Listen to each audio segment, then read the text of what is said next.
Cricket ஆர்வலர்கள் அனைவரையும் pass cricket media சார்பாக வருக வருக என அன்போடு வரவேற்கிறேன்.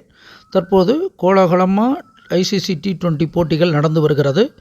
மேற்கிந்திய தீவுகள் அணியும் அமெரிக்க அணியும் இதை நடத்தி கொண்டிருக்கிறது. அதை பற்றி பார்ப்போம்.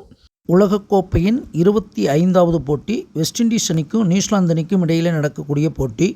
நியூசிலாந்து ஆப்கானிஸ்தான்கிட்ட தோற்றதுனால இந்த போட்டியில் வெற்றி பெற்றாக வேண்டிய கட்டாயத்தில் நியூசிலாந்து அணி இருக்கிறது.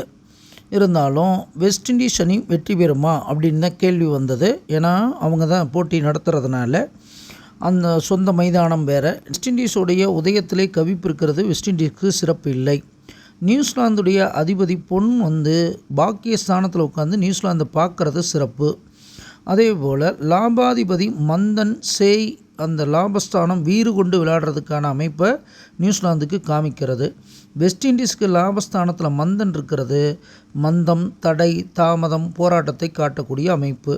வெஸ்ட் இண்டீஸை நோக்கி மால் வருவது நல்ல விஷயம்தான் என்றாலும் கூட கவிப்பு வீட்டின் அதிபதியாக மால் இருக்கிறது வெஸ்ட் இண்டீஸுக்கு ஒரு பின்னடைவை நிச்சயம் காட்டுது.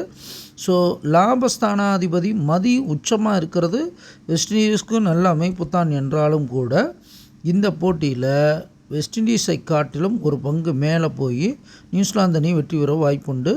அனுமானிப்பது நாமாக இருந்தாலும் தீர்மானிப்போன் இறைவன் ஒருவனே என்று கூறிக்கொண்டு விடைபெறுகிறேன். நன்றி, வணக்கம்.